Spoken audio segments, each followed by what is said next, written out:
रतन टाटा ने 1962 में न्यूयॉर्क से इंजीनियरिंग की डिग्री लेने के बाद वहीं एक नौकरी ज्वाइन की। उनकी अपने पिता से नहीं बनती थी, इसलिए वो भारत नहीं लौटना चाहते थे।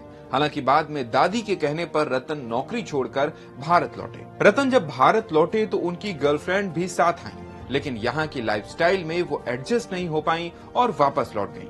इसके बाद कई मौके आए, लेकिन टाटा ने आजीवन शादी नहीं की। इस वीडियो में रतन टाटा की जर्नी और शख्सियत को बयां करते कुछ किस्से। 9 अक्टूबर की देर रात 86 साल की उम्र में रतन टाटा ने दुनिया को अलविदा कह दिया। रतन टाटा टाटा समूह की स्थापना करने वाले जमशेद जी टाटा के परपोते थे। जब वो सिर्फ 10 साल के थे तो उनके माता पिता अलग हो गए, जिसके बाद दादी नवाजबाई ने उनकी परवरिश की। रतन टाटा ने एक बार कहा था कि उनकी दादी के पास बहुत बड़ी पुरानी रोल्स रॉयस कार थी, जिसे वो रतन और उनके भाई को स्कूल से लाने के लिए भेजती थी। वो कहते थे कि उन्हें इतनी शर्मिंदगी होती कि वो कार की जगह पैदल ही घर लौटते। 1962 में अमेरिका से भारत वापस लौटने के बाद रतन टाटा टेल्को, फिर टेस्को और फिर टाटा स्टील में शामिल हुए। उन्होंने ट्रेनी के तौर पर काम की शुरुआत की और बाकी वर्कर्स के बीच रहे। इसके बाद वे प्रोजेक्ट ऑफिसर और फिर मैनेजिंग डायरेक्टर एस.के. नानावटी के कार्यकारी सहायक बने। इसके बाद 1 साल के लिए उन्हें ऑस्ट्रेलिया में टाटा कंपनी का काम देखने के लिए भेजा गया। जब वो भारत वापस लौटे तो उन्हें टाटा ग्रुप की बीमार पड़ी कपड़ा मिल एम्प्रेस को फिर से खड़ा करने का काम मिला। उन्होंने चैलेंजेस को फेस किया और कपड़ा मार्केट में भी अपनी छाप छोड़ी। 1981 में जेआरडी ने रतन को टाटा इंडस्ट्रीज की जिम्मेदारी सौंपी।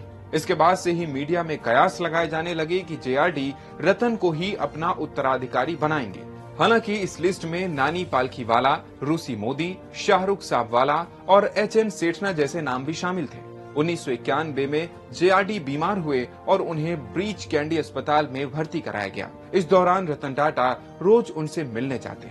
एक दिन जेआरडी ने रतन से कहा कि वे उन्हें अपना उत्तराधिकारी बना रहे हैं। इस तरह रतन टाटा कंपनी के चेयरमैन बने। 1995 में टाटा ग्रुप और टाटा मोटर्स के चेयरमैन रतन टाटा ने बोर्ड रूम में ऐलान किया कि उनकी कंपनी देश में कार का प्लांट लगाएगी। टाटा इसे पहले ही नाम दे चुके थे इंडिका। इसके बाद काम शुरू हुआ। कार का डिजाइन बन चुका था। 1995 में इसके प्लांट को लगाने का खर्च 7,000 करोड़ रुपए था। ऑस्ट्रेलिया में निसान मोटर कंपनी का एक बंद प्लांट रतन टाटा को 1500 करोड़ में मिल गया। 6 महीने में पूरा प्लांट ऑस्ट्रेलिया से पुणे लाया गया। इस तरह देश में पहली देसी कार इंडिका बनी, जिसे 1998 में लॉन्च किया गया। एक बार रतन टाटा ने हाईवे पर 3 पहिया लोडिंग गाड़ी का चालान करते देखा तो उन्होंने 4 पहिया वाला छोटा ट्रक बनाने की ठानी। दरअसल हाईवे पर 3 पहिया अलाउड नहीं था। टाटा ने छोटे व्यापारियों और ट्रांसपोर्टर्स के लिए साल 2000 में इस प्रोजेक्ट पर काम शुरू किया।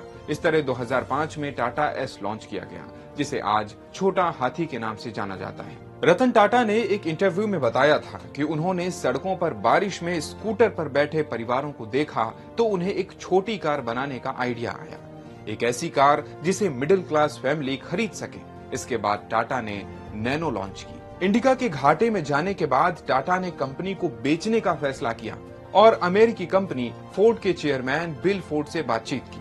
फोर्ड ने टाटा से कहा कि जब आपको इसका कोई नॉलेज नहीं था तो आपने ये काम क्यों शुरू किया। इसके बाद टाटा ने डील कैंसिल कर दी और फिर से काम शुरू किया। 2008 की वैश्विक मंदी के बाद टाटा ने फोर्ड के 2 पॉपुलर ब्रांड जगुआर और लैंड रोवर खरीद लिए।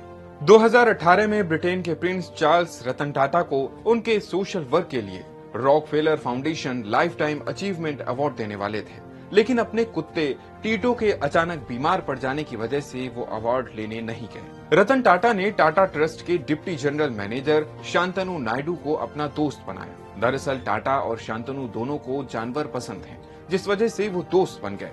शांतनु ने 2014 में आवारा कुत्तों को रोड एक्सीडेंट से बचाने के लिए रिफ्लेक्टिव कॉलर बनाया, जो रतन टाटा को काफी अच्छा लगा।